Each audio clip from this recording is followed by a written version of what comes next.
அவர்கள் அனைவருக்கும் காலை வணக்கம். 9ஆம் வகுப்பு 3ஆம் பருவத்தில் கவிதை பேழை முத்தொள்ளாயிரம் ரிவிஷன் வீடியோ. முதலாவது மனப்பாட பகுதி பாடல் பார்க்கலாம்.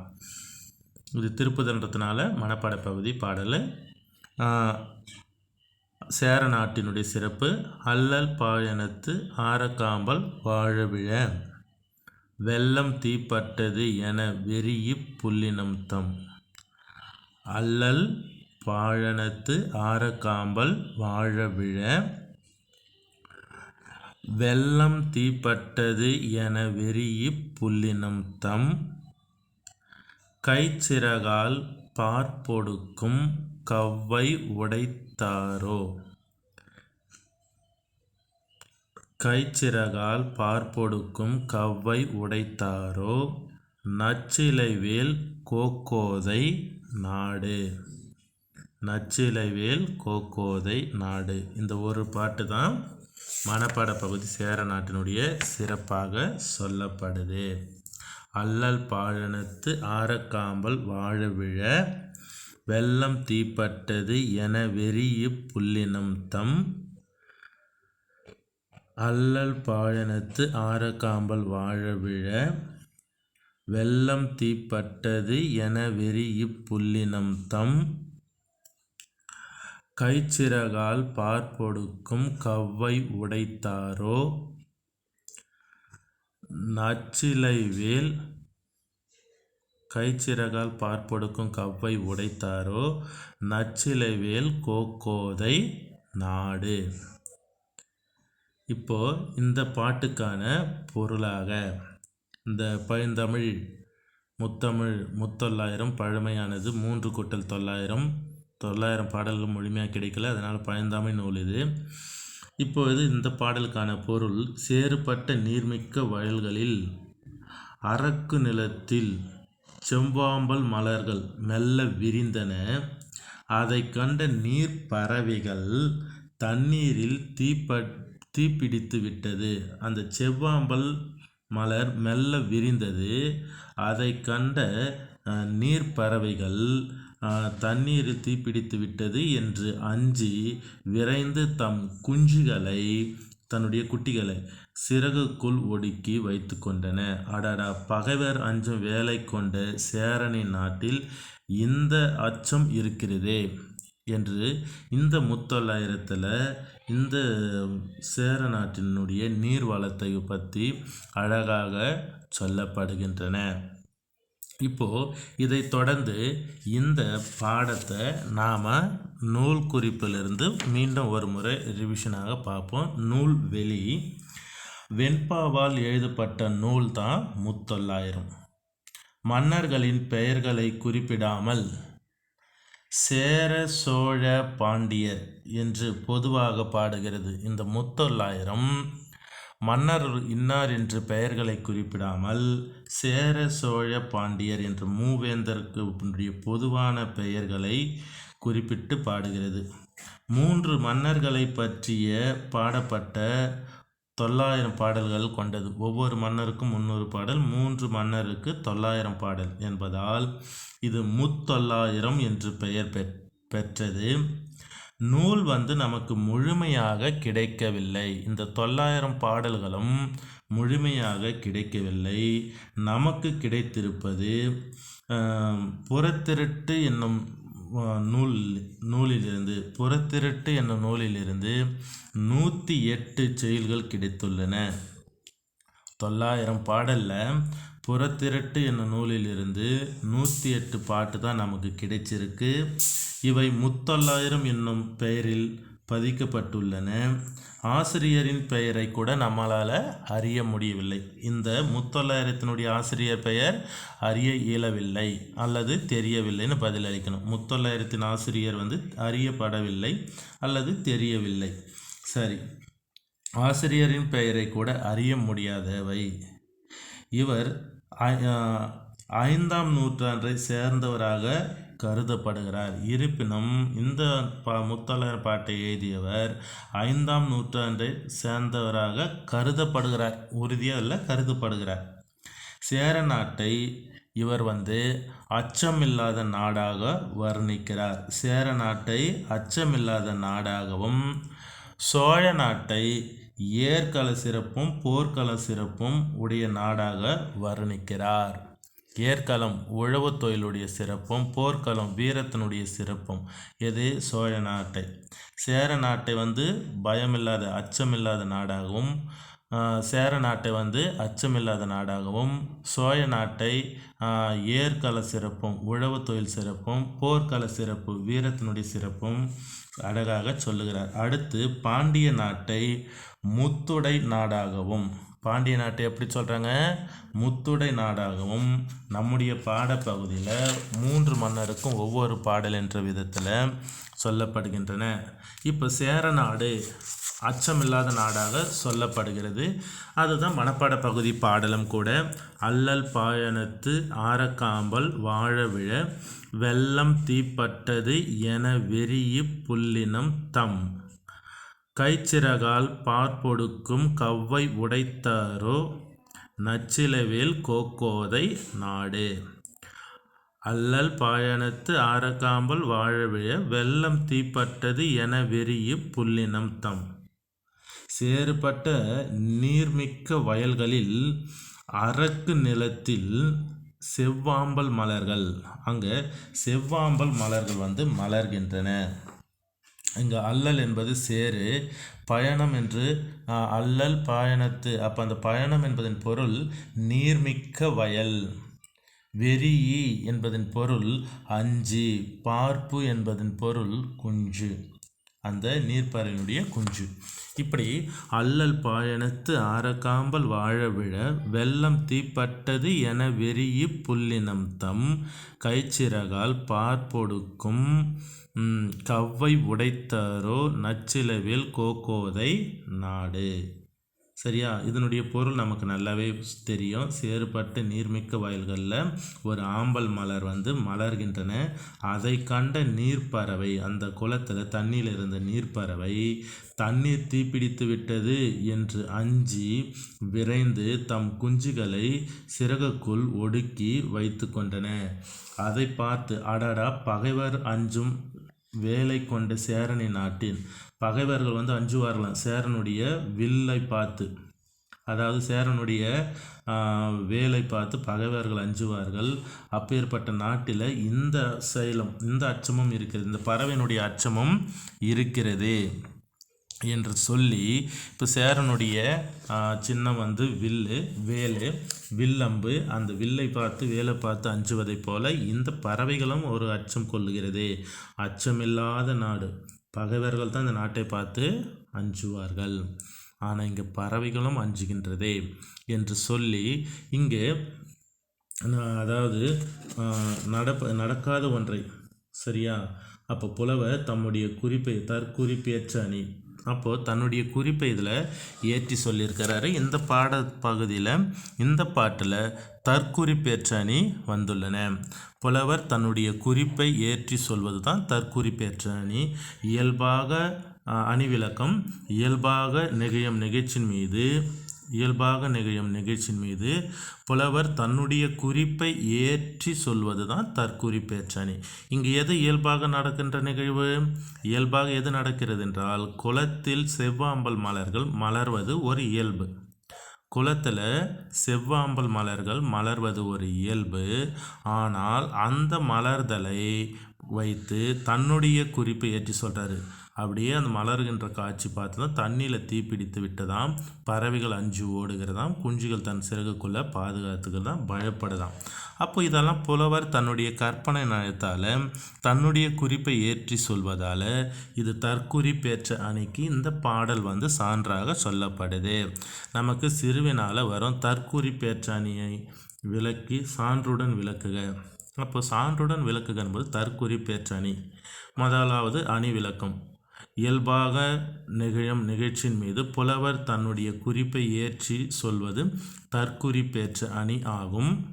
சான்று பாடல் ஏதனம் அல்லல் பாயனத்து ஆரக்காம்பல் வாழவிழ வெள்ளம் தீப்பட்டது என வெறியி புல்லினம் தம் கைச்சிறகால் பார்ப்பொடுக்கும் கவ்வை உடைத்தாரோ நச்சிலவேல் கோதை நாடுன்னு இந்த பாட்டை எழுதிட்டு அணி பொருத்தம் தலைப்பு கொடுக்கணும். இப்பாடலில் இயல்பாக நடக்கின்ற ஒரு நிகழ்வு, குளத்தில் செவ்வாம்பல் மலர்கள் மலர்வது ஒரு இயல்பான நிகழ்வு. அந்த மலர்தலில் நீரானது தீப்பிடித்து விட்டதாக புலவர் தன்னுடைய குறிப்பை ஏற்றி சொல்வது நடக்காத ஒன்று. தண்ணியில் தீப்பிடிக்காது. அப்போது தன்னுடைய குறிப்பை ஏற்றி சொல்வதால் இது தற்குறிப்பேற்றாணிக்கு சான்றாக இந்த பாடல் ஒப்பிடப்படுகின்றன எழுதி முடிக்கணும். இப்போ இந்த பாடப்பகுதியில் சேரனுடைய புகைப்படம் கொடுத்துருக்கோம். அந்த காணொலியில் சேரனுடையது சின்னம் வில்லம்பு. சரியா? அவனுடைய நாடு எப்படி?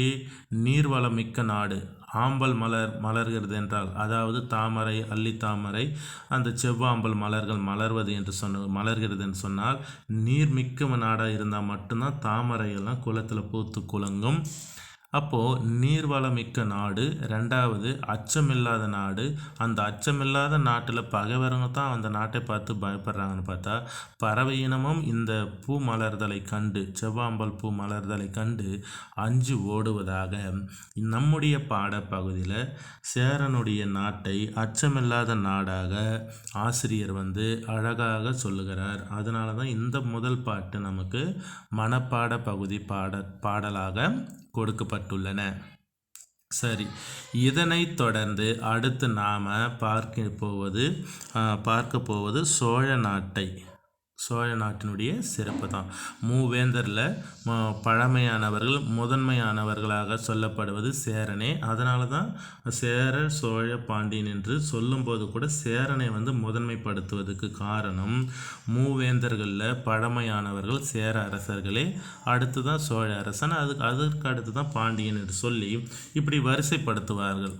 அந்த வரிசை பிரகாரம் தான் முதலாவது நம்ம சேரனுடைய பாட்டை பார்த்தோம். சேர நாட்டினுடைய சிறப்பையும் அந்த செவ்வாம்பல் மலர் நீர்வளம் மிக்க நாடாக பார்க்கின்றோம்.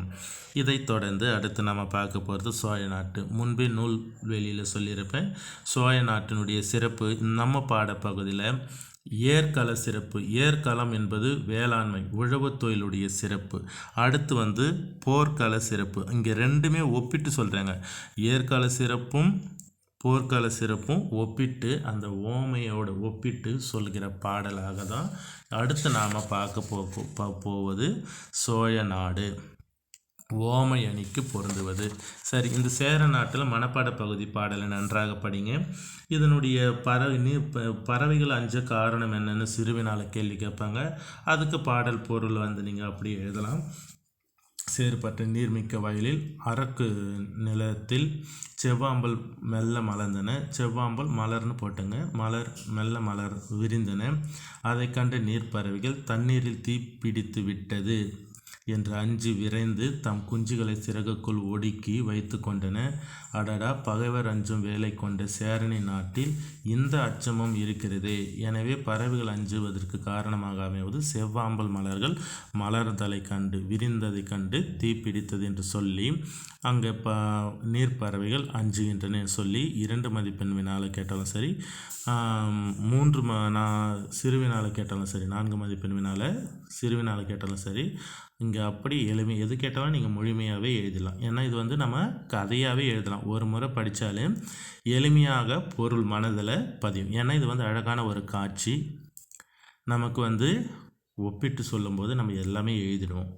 சரியா? அதுவும் புலவர் கற்பனையோடு தான் குறிப்பை ஏற்றி சொல்லும்போது இது கண்டிப்பாக முழுமையாக பாட்டு படிச்சிடுங்க மனப்பாடம். இந்த பாட்டை தற்குறிப்பேற்ற அணிக்கு நீங்கள் பயன்படுத்தலாம். 9ஆம் வகுப்பில் தான் பயன்படுத்தணும்னு அவசியம் இல்லை. 10ஆம் வகுப்புலேயும் தற்குறிப்பேற்ற அணி சான்றுடன் விளக்குன்னு சொன்னால் கூட இந்த பாட்டை நீங்கள் மறக்கக்கூடாது. இந்த பாட்டை நீங்கள் அங்கேயே எழுதலாம். 11ஆம் வகுப்புலையும் பயன்படுத்தலாம், 12ஆம் வகுப்புலையும் பயன்படுத்தலாம்.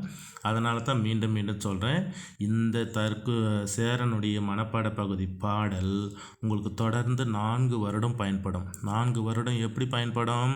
தற்குறிப்பேற்ற அணி என்றால் என்ன? சான்றுடன் விளக்கு. நீங்கள் அப்படி அணி இலக்கணம் சொல்லிவிட்டு இந்த 9ஆம் வகுப்பில் இருக்கிற பாட்டு நீங்கள் எதனாலே மதிப்பெண் கிடைக்கும். 10ஆம் வகுப்பில் வேறு பாட்டு கொடுத்துருந்தாலோ, இல்லை 11ஆம் வகுப்பு 12ஆம் வகுப்பில் வேறு பாட்டு கொடுத்துருந்தாலோ அந்த பாட்டு புதுசாக படித்து மனப்பாடம் பண்ணுறது காட்டிலும் 9ஆம் வகுப்பு படித்த பாட்டை நீங்கள் மாற்றி எழுதினாலும் மதிப்பெண் உண்டு. சரியா? அதனால் அணி இலக்கணம் வருகின்ற பாட்டுகளை நல்லா நினைவில் வச்சுக்கணும். சரியா? சரி, இப்போது நாம் இதற்கு மேலே இதை பற்றி சொல்ல வேண்டாம். நீங்கள் பாருங்கள். அடுத்து வந்து நாம் பார்க்க போகிறது வந்து சோழ நாடு. அது ஏற்கால சிறப்பு, போர்க்கால சிறப்புன்னு சொல்லிட்டேன். சரி, பாடல் வந்து மனப்பாடம் கிடையாது.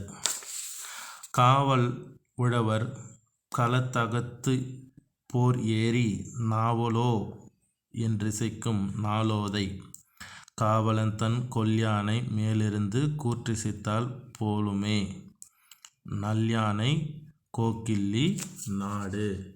இந்த பாட்டு தான். சரியா? சரி, இப்போது நாம் இந்த பாடலை காணொளி மூலமாக நாம் பார்க்கலாம்.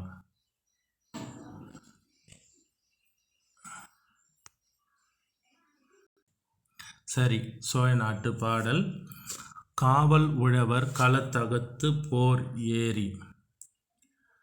காவல் உழவர் களத்தகத்து போர் ஏறி நாவலோ என்றிசைக்கும் நாளோதை. நாவலோ என்றிசைக்கும் நாளோதை காவல் தன் கொல் யானை மேலிருந்து கூற்றிசைத்தால் போலுமே நல்யானை கோக்கிள்ளி நாடு.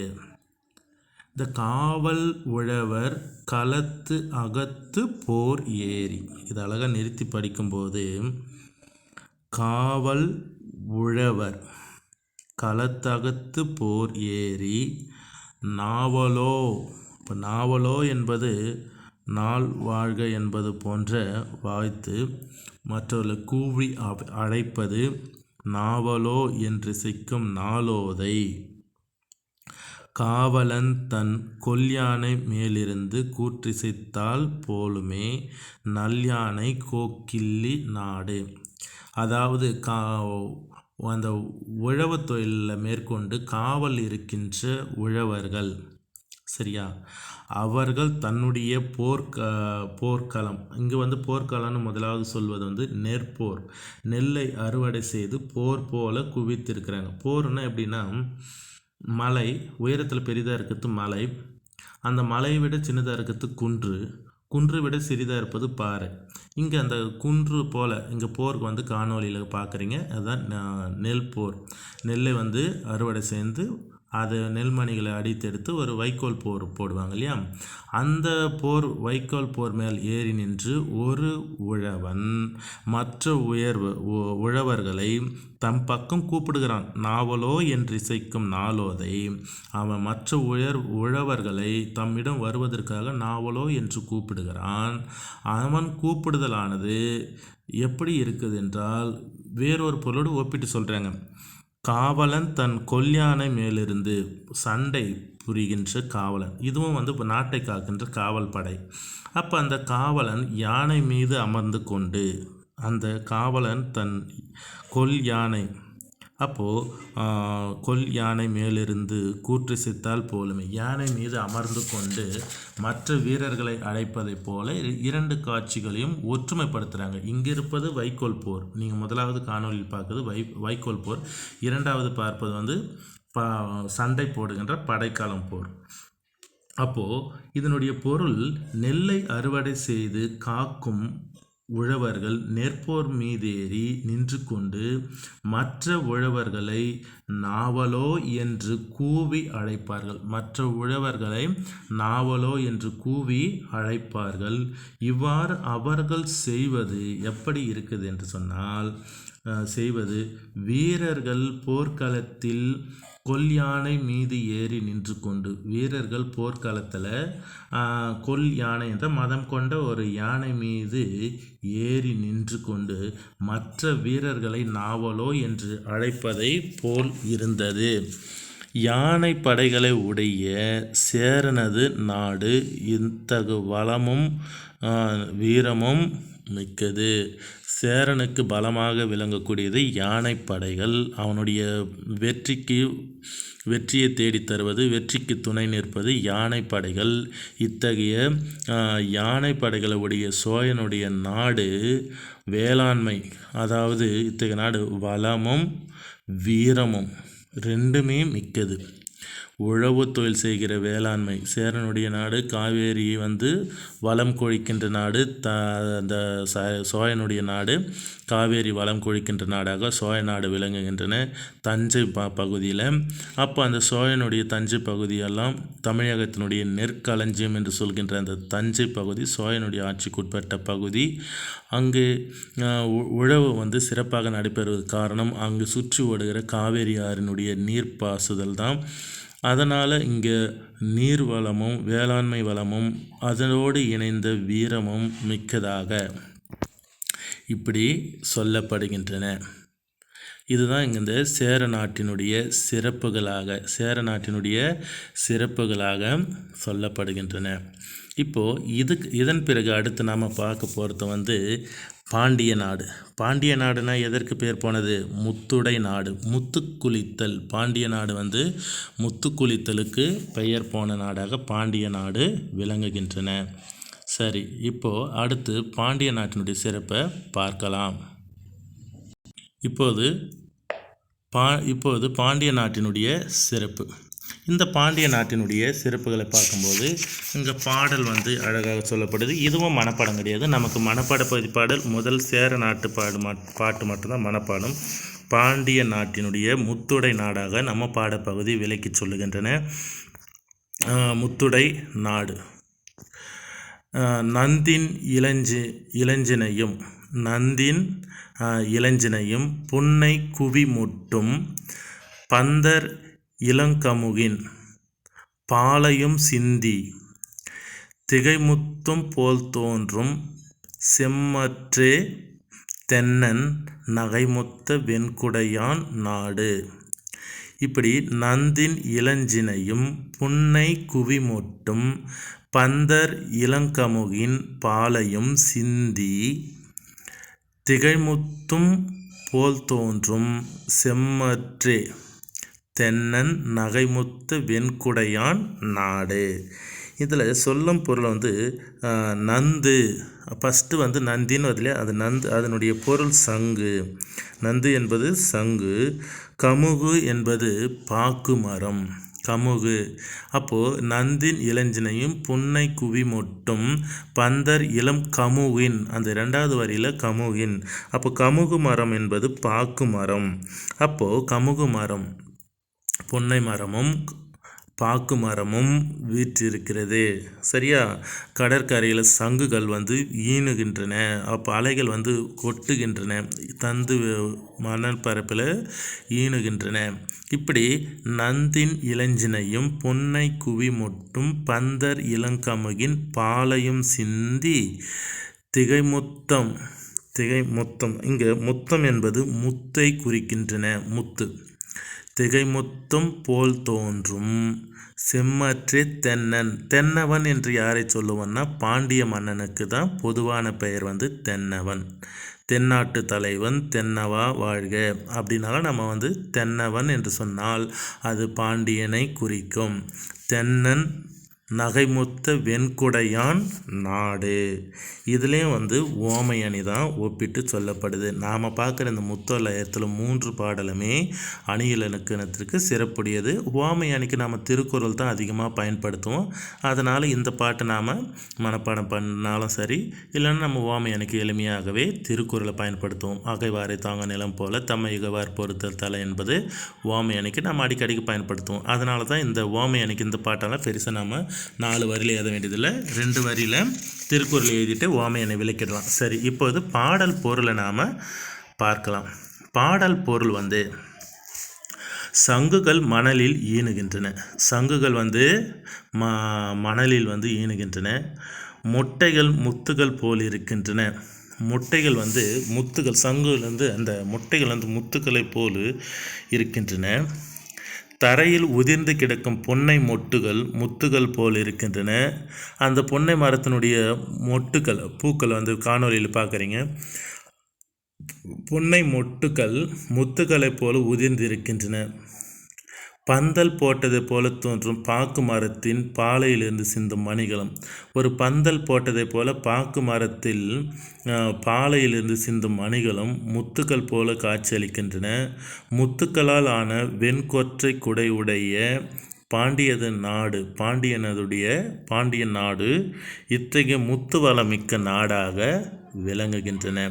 அதாவது இந்த பாடப்பகுதியில் எப்படியெல்லாம் சொல்லப்படுது, ஓமையாக சொல்லுது. சங்குகள் மணலில் ஈனுகின்ற காட்சி, அது பார்ப்பதற்கு முட்டைகள் முத்துகள் போல காட்சி அளிக்கின்றன. அந்த சங்கு முட்டைகளை போல காட்சி அளிக்கின்றன. ரெண்டாவது காட்சி தரையில் உதிர்ந்து கிடக்கும் புன்னை மொட்டுகள். புன்னை மரத்தில் பூ மொட்டு உதிர்ந்து இருப்பது முத்துக்களை போல காட்சி அளிக்கின்றன.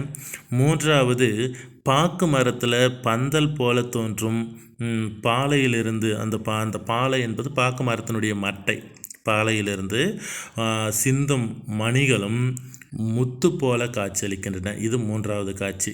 இப்படி முத்துக்களால் ஆன வெண்கொற்றை குடையுடைய, இப்படி முத்துக்களால் அலங்கரிக்கப்பட்ட வெண்கொற்றை, அதாவது அவனுடைய சிம்மாசனத்தில் வெண்கொற்றையாக வீற்றிருக்கின்ற அந்த வெண்கொற்றை குடையுடைய பாண்டியன் நாடு இத்தகைய முத்து வளம் மிக்க நாடாக சொல்லப்படுகின்றன.